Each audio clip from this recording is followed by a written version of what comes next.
今天跟大家談談睡眠的問題。以前邱醫師常跟大家談說，睡眠時間很重要。那個時候建議大家說，睡眠最好是每天固定6到8小時。可是最近一個前瞻性的研究卻發現說，睡眠的規律性比睡眠的時間更重要，更能預測死亡的風險。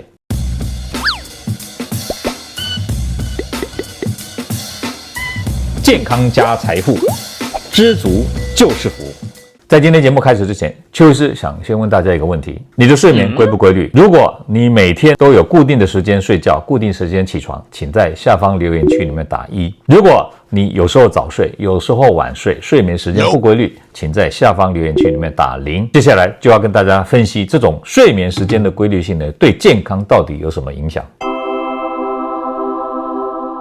首先我們再回憶一下睡眠時間对健康的這個影響當然你也可以調出以前的影片出來看。不過我這邊再提醒大家一下什麼叫睡太少？睡太少剛講6到8小時，睡太少當然是小於6小時。不過一般醫學研究是以5小時為一個分界點，就是小於5小時我們就叫做睡眠太少。這種睡太少的人呢，他的全死因死亡率比正常人高出了12%。睡太少為什麼容易早死？它的原因可能有以下幾點第一個就是飢餓素增加了，瘦素減少了。飢餓素增加呢，會導致食慾增加，熱量攝取增加；瘦素太少，會使它新陳代謝變差，能量消耗減少。2個加起來就容易導致肥胖慢性病心血管疾病這些風險。而且呢，睡太少也容易使我們的可體醇一種壓力荷爾蒙升高，生長激素分泌會減少。除此之外呢，睡太少也會誘發出身體的低度發炎狀態呢，增加了癌症跟其他的慢性病的風險。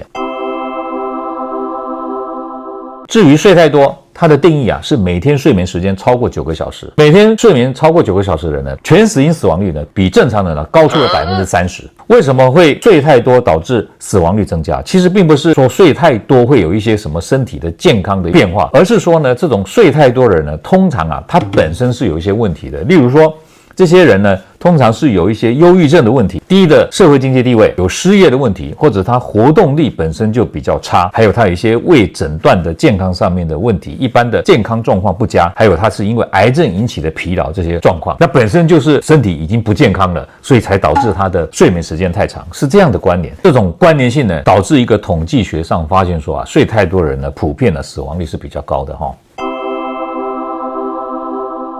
可是我今天要跟大家談的呢，是睡眠規律性的問題。這是發表在2024年睡眠叫 Sleep 期刊上面的一篇研究論文。它的題目是睡眠的規律性比睡眠的時長更能預測死亡的風險，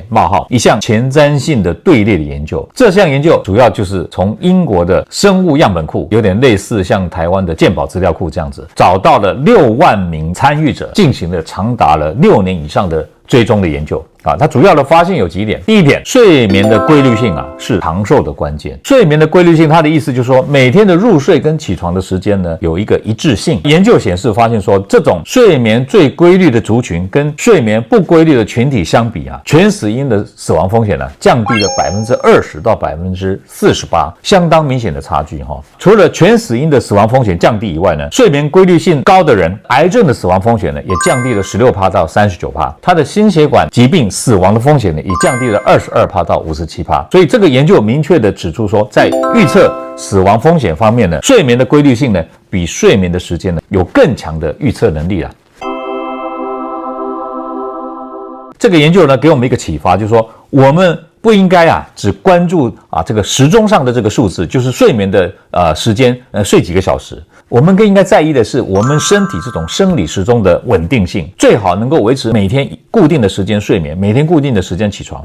這樣子对健康的益處呢，可能比单純你關注在睡眠時間上面更有意義。也就是說，如果你平常睡6個小時，但是到了周末呢，你突然間大睡特睡，睡了10個小時、12個小時，睡到中午才起床，平常要上班，禮拜天不上班，你就睡到中午，這種巨大的這種睡眠的時間波動的不規律性如果按照這個研究來顯示呢，你得到心血管疾病的風險是會增加的，你的死亡率是會升高的所以為了健康，為了長壽呢，請記得即便是到了周末，你也要跟上班日呢維持平日一樣的這種睡眠的規律睡眠的規律性是很容易做到的，相較於說你要改變你的飲食或者升高你的運動強度，你只要好好的把這個睡眠時間固定下來，就可以讓你的健康加分。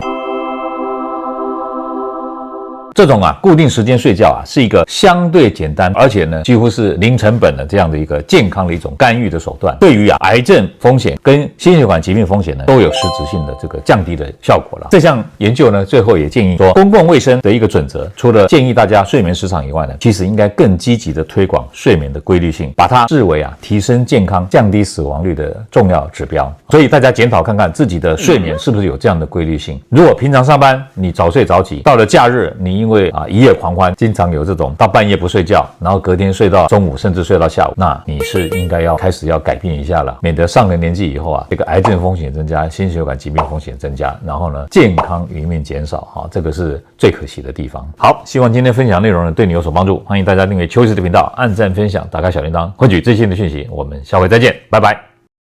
各位朋友，如果你喜歡我們今天所講的，請在下面按個讚。如果你對我們的內容感到興趣，想要獲得最新的訊息，請按訂閱。下回見。